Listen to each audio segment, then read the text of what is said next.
আসসালামু আলাইকুম, ওয়েলকাম করছি সবাইকে আয়াত ফুডকার্টে। আজকের রেসিপি আলু ভাজা। খুব অল্প সময়ে সহজে অল্প উপকরণ দিয়ে আলু ভাজাটা করে দেখাবো। আশা করি সবার অনেক ভালো লাগবে। প্রথমে কড়াইতে পরিমাণ মতো তেল দিয়ে দিয়েছি। এরপর একটু পেঁয়াজ কুচি ও কয়েকটা কাঁচামরিচ চেরা দিয়ে দিব। পেঁয়াজ মরিচটা যে যার পরিমাণ মতো দিয়ে দিতে পারেন। যারা পেঁয়াজটাকে বেশি পছন্দ করেন তারা পেঁয়াজটা একটু বাড়িয়ে দিতে পারেন, এবং যারা ঝাল খেতে পছন্দ করেন তারা ঝালের পরিমাণটা বাড়িয়ে দিতে পারেন। পেঁয়াজ মরিচটাকে ভালো করে লাল লাল করে ভাজবো। লাল লাল করে ভাজা হয়ে গেলে কুচি করে কেটে রাখা আলুগুলো দিয়ে দিব। অনেক সময় আলু ভাজার স্বাদটা নির্ভর করে আলু কাটার উপরে। আলুটাকে যত কুচি করে কাটা যায় আলু ভাজাটা কিন্তু করাও সুবিধা হয় এবং খেতেও অনেক মজা লাগে। এরপর পরিমাণ মতো লবণ হলুদ দিয়ে আলুটাকে ভালো করে মিশিয়ে নাড়তে থাকব। আলুটাকে কিন্তু নাড়তেই থাকতে হবে, তা না হলে নিচে লেগে যেতে পারে।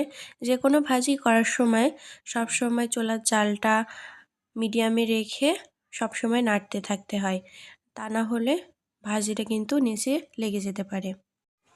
আলু ভাজাটা খেতে কিন্তু আমার কাছে অনেক ভালো লাগে। কার কার কাছে ভালো লাগে অবশ্যই কমেন্ট করে জানাবেন।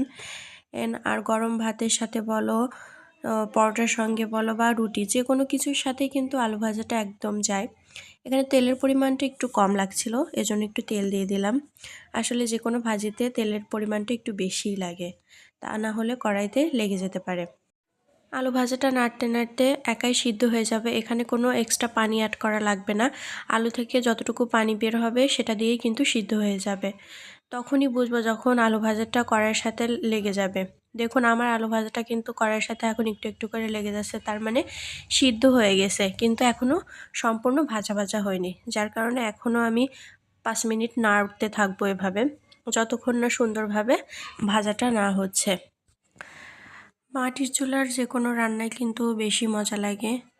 আমার কাছে মনে হয় মাটির চুলার রান্নার স্বাদই আলাদা। দেখুন আজকের ভাজিটাও কিন্তু মাটির চুলায় করা হচ্ছে। আশা করি খেতে অনেক মজা হবে। দেখুন আমার আলু ভাজাটা করা প্রায় শেষের দিকে, কারণ আলু ভাজা দিয়ে কিন্তু তেল ছাড়তে শুরু করেছে। যখনই ভাজা থেকে এভাবে তেল ছাড়তে শুরু করবে তখনই মনে করবেন যে ভাজাটা তৈরি করা হয়ে গেছে। অল্প সময়ে খুব সহজে মজাদার আলু ভাজার রেসিপি তৈরি করা হয়ে গেছে। রেসিপিটি যদি আপনাদের ভালো লেগে থাকে তাহলে এরকম মজার মজার রেসিপি পেতে আমার চ্যানেলটিকে সাবস্ক্রাইব করে দেবেন। আর সবাই ভালো থাকবেন। আল্লাহ হাফেজ।